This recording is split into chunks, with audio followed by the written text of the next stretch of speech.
Hello everyone. Today we will continue our fifth chapter. Okay, fifth chapter आज हम continue करेंगे. आज हम करेंगे kinds of table या सारणियों के प्रकार. हमने सारणी के बारे में किया था कि कैसे बनाई जाती है, ठीक है, किन बातों का ध्यान रखना चाहिए. आज हम इसके प्रकार करेंगे टाइप्स ऑफ टेबल या काइंड्स ऑफ टेबल्स. जो ये है वो 3 बेसिस पर किए जाते हैं. जो इसको हम क्लासिफाई करेंगे उसको 3 बेसिस पर करेंगे. First is purpose of A table, second is originality of A table and third is construction of A table. ठीक है, इनको अलग अलग करेंगे. जैसे आप टेबल में देख पा रहे हो बेटा, काइंड्स ऑफ ए टेबल है. ठीक है, इसमें हम 3 बेसिस पर इनका क्लासिफिकेशन करते हैं according to purpose. According to purpose में आएगी जनरल पर्पस और स्पेशल पर्पस. फिर है अकॉर्डिंग टू ओरिजिनलिटी, इसमें आएगा ओरिजिनल टेबल और डिराइव टेबल. फिर है अकॉर्डिंग टू कंस्ट्रक्शन, इसमें आएगा सिंपल और वन वे टेबल और कॉम्प्लेक्स टेबल. ठीक है, और फिर इसके फर्दर 3 पार्ट्स हैं, डबल और 2 वे टेबल, ट्रिपल टेबल और मैनीफोल्ड टेबल. तो इनको हम 1 बाय 1 है वो एक्सप्लेन करेंगे. First of all is table according to purpose या उद्देश्य के अनुसार सारणी. उद्देश्य के अनुसार सारणी का क्या मीनिंग है कि जो उद्देश्य के हिसाब से जो सारणी या टेबल बनाई जाती है उसको हम कहते हैं उद्देश्य के अनुसार सारणी. इसमें फर्स्ट है आपका जनरल पर्पस टेबल या सामान्य उद्देश्य वाली सारणी, जो किसी सामान्य उद्देश्य को लेकर बनाई जाती है. जैसे आप किसी एक कॉलोनी है उसमें आप किसी की इनकम जानना चाहते हैं, ठीक है, तो आप वो बना लेते हैं. एक्सपेंडिचर जानना चाहते हैं वो बना लेते हैं. तो ऐसी होती है सामान्य उद्देश्य वाली सारणी. या जो गवर्नमेंट इकट्ठा करती है, जैसे सेंसिस रिपोर्ट या जनगणना रिपोर्ट है वो इकट्ठी करती है, उसके साथ वो और सारणियां भी देती है. क्योंकि जनगणना जब होती है तो उसके साथ साथ हमें कई इंफॉर्मेशन भी मिलती है, जैसे कि इनकम कितनी है, लोगों की एक्सपेंडिचर कितनी है, हमारे देश में एम्प्लॉयमेंट कितना है, पॉवर्टी कितनी है. ठीक है, ये सारी जो चीजें हैं वो भी इसके साथ हमें प्राप्त होती हैं. तो इसको हम संदर्भ सारणी या रेफरेंस टेबल भी कह सकते हैं. इसका दूसरा नाम है रेफरेंस टेबल या संदर्भ सारणी, जो एक सामान्य उद्देश्य को लेकर बनाई जाती है. Second is special purpose. Special purpose का मतलब है कि जो विशेष उद्देश्य के लिए बनाई जाती है. ठीक है, ये छोटी होती है ये सारणी, इसमें सारे आंकड़े नहीं दिए जाते. ठीक है, इसमें सारे डाटा है वो बिल्कुल प्रेजेंट नहीं होते. इसमें जो उनका रिजल्ट होता है या उनका जो अनुपात होता है, परसेंटेज होती है, वो दी जाती है. तो उसको हम क्या कहेंगे, स्पेशल पर्पस टेबल कहेंगे. मान लीजिए देखो आपका 10th का रिजल्ट आता है. ठीक है, हम सारे मान लीजिए एक क्लास में है वो 40 स्टूडेंट्स हैं. 40 स्टूडेंट्स के हम मार्क्स लिखते हैं.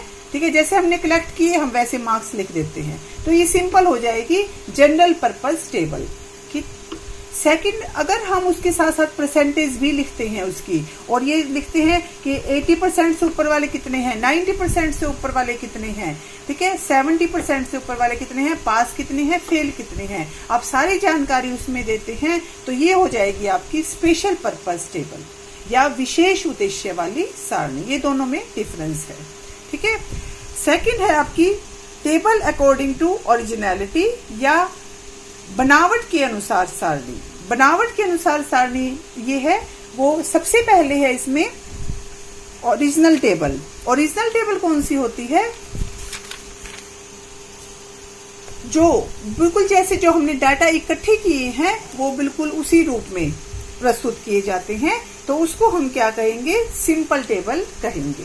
और डिराइव टेबल किसको कहेंगे, जिसमें हम अपने हिसाब से उनको प्रस्तुत करते हैं, अपने तरीके से. आंकड़ों को प्रस्तुत करने के मैंने आपको बताया है कि बहुत सारे तरीके हैं, जैसे टेक्सचुअल है, टेबुलर है, डायग्रामेटिकल है. आप कैसे भी उनको प्रेजेंट है वो कर सकते हैं. तो जब हम उनके अनुपात को, प्रतिशत को, ठीक है, परसेंटेज उनका प्रस्तुत किया जाता है, तो उसको हम क्या कहेंगे, डिराइव्ड टेबल कहेंगे. थर्ड है इसमें आपका टेबल अकॉर्डिंग टू कंस्ट्रक्शन या बनावट के अनुसार सारणी. बनावट के अनुसार सारणी में आपकी आएंगी सिंपल और one way table, second complex table and third is triple table. अब देखो नाम से पता चल रहा है आपको, सिंपल और वन वे टेबल. हिंदी में इसको कहेंगे एक गुण वाली सारणी। एक गुण वाली सारणी मतलब जिसमें एक ही फीचर दिया हो उसको हम क्या कहेंगे, एक गुण वाली सारणी कहेंगे। जैसे स्टूडेंट्स, नंबर ऑफ स्टूडेंट्स है वो 11th में कितने हैं, बीए फर्स्ट ईयर में कितने हैं, सेकंड ईयर और फाइनल में कितने हैं, और टोटल कितने हैं। ठीक है, इसमें एक ही फीचर है नंबर ऑफ स्टूडेंट्स, कि डिफरेंट क्लासेस में कितने हैं नंबर ऑफ स्टूडेंट्स, तो इसको हम क्या कहेंगे, वन वे टेबल कहेंगे। सेकंड आती है आपकी कॉम्प्लेक्स टेबल। कॉम्प्लेक्स टेबल में आपके तीन पार्ट्स हैं, डबल और टू वे, ट्रेबल और मैनीफोल्ड। ठीक है ना, तो इसमें डबल में क्या आएगा, जिसमें दो फीचर्स दे रखे हो, तो उसको हम क्या कहेंगे, ट्रेबल टेबल या द्विगुणी सारणी। अब आप देखो 11th क्लास है, उसमें कितने टोटल स्टूडेंट्स कितने हैं, 200। ठीक है, एक तो ये फीचर हो गया आपका कि जो 11th क्लास है उसमें 200 स्टूडेंट्स है। अब है उसमें बॉयज कितने हैं और गर्ल्स कितने हैं, ये सेकंड फीचर हो गया आपका। तो जिसमें दो फीचर्स दे रखे हो उसको हम क्या कहेंगे, डबल और टू वे टेबल कहेंगे। ठीक है, जैसे 11th क्लास में बॉयज है वो 160 हैं, गर्ल्स है वो 40 हैं, तो टोटल कितना हो गया, 200। ठीक है, ऐसे बीए फर्स्ट ईयर में जो बॉयज हैं वो 40 हैं, गर्ल्स हैं वो 60 हैं, तो टोटल कितना हो गया, 100। तो इस तरह से जहां पर दो फीचर्स दिए होते हैं उसको हम क्या कहेंगे, डबल और टू वे टेबल। उसके बाद है आपका मैनीफोल्ड टेबल। मैनीफोल्ड टेबल में जिसमें बहुत सारी कैरेक्टरिस्टिक्स या फीचर्स दिए होते हैं उसको हम क्या कहते हैं, मैनीफोल्ड टेबल कहेंगे। अब देखिए आप 11th क्लास है, ठीक है, 11th क्लास में बॉयज कितने हैं और गर्ल्स कितनी हैं। सबसे पहले तो ये क्लासिफिकेशन है, ये बॉयज कितने हैं और गर्ल्स कितनी हैं। फिर उसके बाद जो बॉयज हैं उसमें से रूरल कितने हैं, अर्बन कितने हैं। रूरल का मतलब है कि गांव से कितने आते हैं और शहर से कितने आते हैं। जो गांव से आते हैं उसमें मैरिड कितने हैं, अनमैरिड कितने हैं। जो अर्बन है उसमें मैरिड कितने हैं, अनमैरिड कितने हैं। ऐसे ही अब गर्ल्स हैं वो रूरल कितनी है, अर्बन कितनी है। ठीक है, मतलब गांव से कितनी गर्ल्स आती हैं और शहरों से कितनी गर्ल्स आती हैं। जो गांव से आती हैं उसमें मैरिड कितनी है, अनमैरिड कितनी है, और जो शहरों से आती है उसमें मैरिड कितनी है और अनमैरिड कितनी है। तो इसको हम क्या कहेंगे, मैनीफोल्ड टेबल, जिसमें दो या दो से अधिक जो फीचर्स हैं वो दिए होते हैं, इससे ज्यादा भी हो सकते हैं। ठीक है ना, तो इसको हम मैनीफोल्ड टेबल कहते हैं। और फिर इसमें टोटल है वो जरूरी है, आप रो का भी और कॉलम का भी, दोनों का टोटल है वो लिखेंगे। ओके, उसके बाद है classification of data and tabular presentation. आप क्लासिफिकेशन कैसे करेंगे डाटा का और उसको टेबल के थ्रू है वो कैसे प्रेजेंट करते हैं। उसमें दो तरह से हो सकता है, एक होता है क्वालिटेटिव और सेकंड इज क्वांटिटेटिव। क्वालिटेटिव में क्या होता है, गुणों के आधार पर वर्गीकरण होता है। जैसे जो लोकेशंस दे रखी हैं, unemployment in Punjab by sex and location, जो पंजाब में कितने व्यक्ति बेरोजगार हैं। ठीक है, तो इसमें आपको बताना है, दो इसके पार्ट कर दिए, मेल और फीमेल। ठीक है, मेल कितने हैं जो अनएम्प्लॉयड है, रूरल एरियाज में 20 और अर्बन एरिया में 10%। आप देखो ऊपर ये हेड नोट दे रखा है, परसेंट में है ये सारा, तो आपको परसेंट है वो यहाँ लगाने की जरूरत नहीं है, ये अंडरस्टूड है कि ये परसेंटेज में है। ठीक है, अब जो फीमेल हैं या लड़कियां हैं वो कितनी है, वो रूरल एरियाज में 30% है वो अनएम्प्लॉयड है, और अर्बन एरियाज में या शहरी क्षेत्रों में कितनी है, 20% है वो क्या है, अनएम्प्लॉयड है। ठीक है, तो इसमें क्या है, जैसे आपने मेल फीमेल लिया, ठीक है, अर्बन रूरल लिया, तो इसमें इसको हम क्या कहेंगे फिर, क्वालिटेटिव क्लासिफिकेशन, जिसमें क्वालिटी के बेस पर क्लासिफिकेशन किया जाता है। उसके बाद है क्वांटिटेटिव क्लासिफिकेशन या गुणात्मक वर्गीकरण, मात्रात्मक वर्गीकरण। जो क्वांटिटेटिव है उसमें हम क्वांटिटी को दिखाते हैं, जैसे 20 to 30। अब ये मार्क्स हैं, marks obtain by the student of that school. अब किसी भी स्कूल के जो 12th के स्टूडेंट्स हैं उनके मार्क्स बता रहे हैं आप, इसमें मार्क्स है 20 to 30। अब आपने इसमें क्लास इंटरवल बना दिए जो हमने पिछले चैप्टर में भी किए थे, 30 to 40, 40 to 50। इस तरह से आपने सारे तरह के मार्क्स का जो है वो 20 से कम नहीं है आपके पास मार्क्स और 100 से ऊपर नहीं है, तो आपने इनको क्लास इंटरवल में बांट दिया। अब जो 20 से 30 मार्क्स लेने वाले स्टूडेंट्स हैं वो कितने हैं, 3। 30 to 40 मार्क्स लेने वाले कितने स्टूडेंट्स हैं? 7। 40 to 50 मार्क्स लेने वाले कितने स्टूडेंट्स हैं? 12। ठीक है, तो आपने ये क्या किया, क्वांटिटी के हिसाब से, क्वांटिटी के बेसिस पर आपने ये क्लासिफिकेशन किया है, तो इसको हम क्या कहेंगे? Quantitative classification. ठीक है, next is temporal classification of data and tabular presentation. अब है इसमें टाइम के हिसाब से जब दिया जाता है तो उसको हम क्या कहते हैं? टेम्पोरल या आंकड़ों का अस्थायी वर्गीकरण। जैसे आपको है annual sale of cell phones in the Delhi, तो दिल्ली में जो आपकी वार्षिक जो बिक्री है, एक साल में कितनी बिक्री होती है उसके बारे में है। ये देखिए 2011 में जो सेल फोन बिके हैं वो 50,000 बिके हैं, 12 में 70,000, 2013 में 90,000, 14 में 1 लाख एंड 2015 में 2 लाख। ठीक है, जब टाइम के हिसाब से दिया जाता है, ये चेंज भी हो सकता है, आगे हो सकता है और ज्यादा हो जाए, तो इसको हम क्या कहेंगे? टेम्पोरल क्लासिफिकेशन कहेंगे।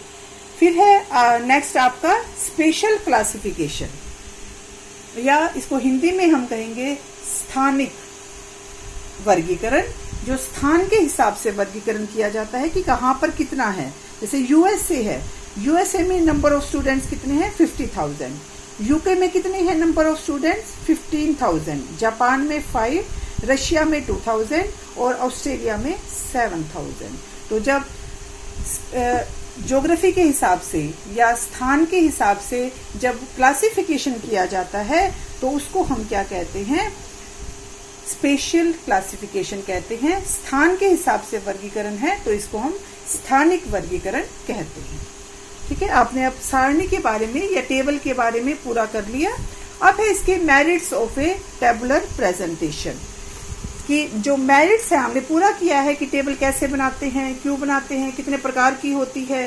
तो इसके मेरिट्स कौन कौन से हैं? सबसे पहले है सिंपल और ब्रीफ प्रेजेंटेशन, कि इससे ज्यादा सिंपल और कुछ हो ही नहीं सकता, जो टेबल में हमें एकदम से देख के पता चल जाता है। आपकी जो मार्कशीट आती है बोर्ड से, या जो हम आपको जो रिपोर्ट कार्ड बना के देते हैं, तो उसमें एकदम से हमें देखते ही समझ में आ जाता है आपकी जो रिपोर्ट कार्ड है, ठीक है, वो एक टेबल का ही एक रूप है, टेबल की ही एक फॉर्म है, उसका एक एग्जाम्पल है। ठीक है, उसमें सब कुछ होता है, ऊपर होता है ना आपका रोल नंबर, नाम, हेड नोट, फुट नोट, सब कुछ होता है उसके अंदर, तो वो इसका एग्जाम्पल है। तो ये सरल और संक्षिप्त प्रस्तुतिकरण है, सिंपल और ब्रीफ प्रेजेंटेशन है। सेकंड है इसमें फैसिलिटेट्स कंपैरिजन। इसमें कंपैरिजन में बहुत सुविधा रहती है। हमारे पास 2 रिपोर्ट कार्ड है, हम 2 मिनट में देखकर बता सकते हैं कि कौन सा बच्चा है, उसके ज्यादा मार्क्स है, कौन सा कम है। 2 मिनट भी ज्यादा है, हम 1 मिनट में ही बता सकते हैं, तो इससे तुलना में सुविधा रहती है। फिर है इजी एनालिसिस, हम बहुत आसानी से उसको एनालाइज कर सकते हैं, हमें कोई ज्यादा टेक्स्ट पढ़ने की जरूरत नहीं है, कोई स्पेशल नॉलेज की इसमें आवश्यकता नहीं पड़ती। फोर्थ है highlights characteristics of A data.